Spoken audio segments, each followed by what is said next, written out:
First off, it's Joe DiMaggio. There it is. There it is. DiMaggio. DiMaggio. Wanted to make sure we got it in there. And, of course, you can see Chris here on MLB Network's High Heat. And then also the namesake for Mad Dog Russo on Sirius satellite radio.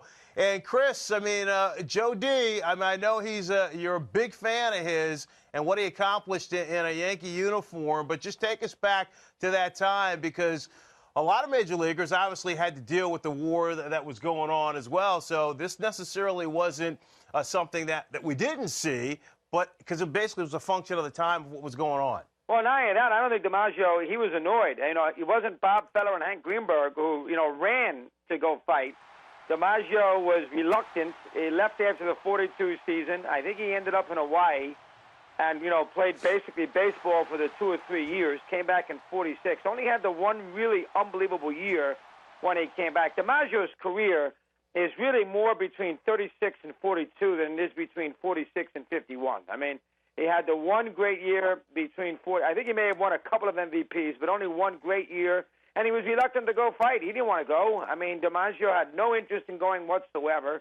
And I think he ended up in Hawaii for most of his service was in Hawaii. Williams certainly, flew planes, more so in Korea. And Feller was on Navy ships. I mean, Bob Feller, couldn't wait to sign up. He's one of the most loyal baseball players you've ever seen in your life, and I think Greenberg too, but not Joe D. Joe D was... Yeah, but your dog and Joe D, he still went. He went where he had to go. Harold, I mean, you got to go. I mean, you're going to be called anti-American. Yeah, you had to go. So, but a lot of the, again, the last season of 42, that's it.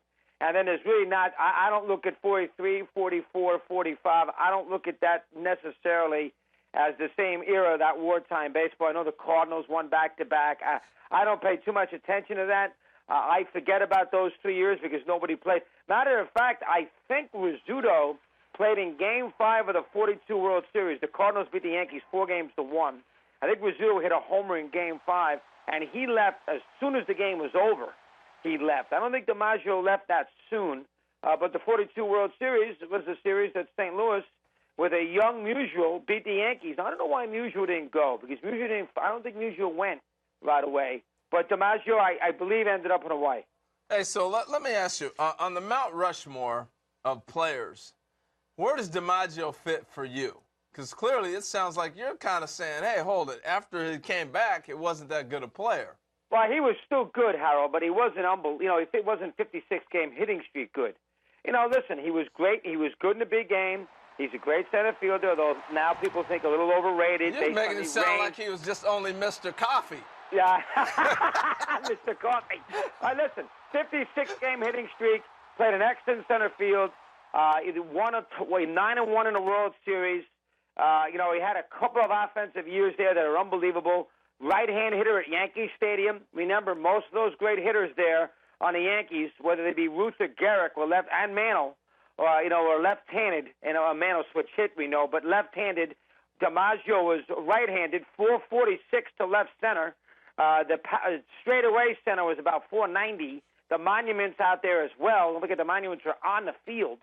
So from that standpoint, DiMaggio was really disadvantaged playing in that ballpark. But if your point is that between 46 and 51 wasn't as good, you're right, he wasn't. I won 2 MVPs before the war, one when he came back. That's a good job, Fran. I wasn't sure if it was the other way around. So he won 3 total, only 1 after the war. Okay. All right, hey, but real quick, when it comes to DiMaggio, I mean, this guy, he was an icon. I mean, with married Marilyn Monroe, I mean, Hollywood, he lived the charm life. No doubt on 56-game hitting streak, Joe DiMaggio, Joe DiMaggio. You know the song. Yeah, but remember the song. Yeah, hey, let me ask you. And remember, a lot of his fame came because he married Marilyn Monroe. That's right. Hey, we know you got a train to catch, so let me throw this at you.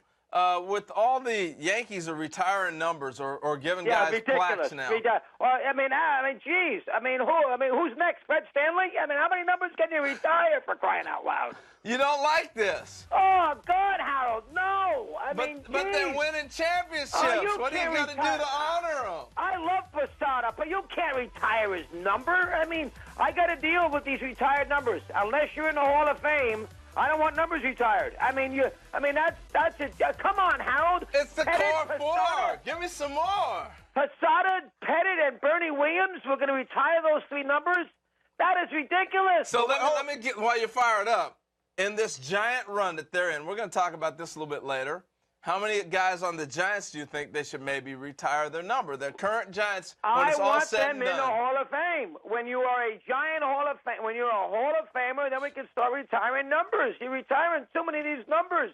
You're cheapening it. All right, if you want to look at it just specifically, Giant, Bumgarner, Posey, geez. Lincecum? I don't know. I mean, does Lincecum make it? Just those 2, and Bochy. Okay. All right, we'll let you catch a train. But too much retired numbers. I mean, next thing you know, Seattle's going to have a ceremony for Harold, for crying out loud. See, you know what I'm saying? Hey, so we got you fired up. Come on, dog. We got you fired up for high heat. If anybody takes Marcus Mariota, they're nuts. He's going to be lousy in the NFL. Oh, man. Dog, Hey, he's dropping we're on not having you on again. I don't have time enough to break. go back at you.